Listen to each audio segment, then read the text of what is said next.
Olympic पदक विजेती नेमबाज मनू भाकर हिचं पंतप्रधान नरेंद्र मोदी यांनी फोन करून अभिनंदन केलंय.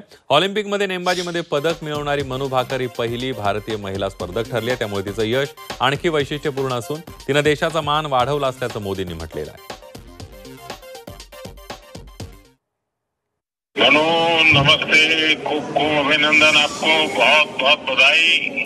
बहुत बहुत शुक्रिया सर. वैसे .1 से आप सिल्वर आपका रह गया जी, लेकिन उसके बावजूद भी आपने देश का नाम रोशन किया. आपको 2 प्रकार की क्रेडिट मिल रही है. एक तो आप कहाँ से पदक लाई, लेकिन भारत की पहली महिला है जो इस मेडल लेके आई हो. टोक्यो ओलंपिक्स में राइफल ने तेरे साथ दगा कर दिया. हाँ जी. लेकिन इस बार तुमने सारी कमियों को पूरा कर दिया. बाकी सब साथी एकदम प्रसन्न है, व्यवस्थाएं ठीक है सर? वहाँ सब बहुत खुश हैं सर, और अभी नमस्ते भी कह रहे हैं आपको. हमने भी कोशिश की है कि वहाँ जितना ज्यादा सुविधाएं मिले.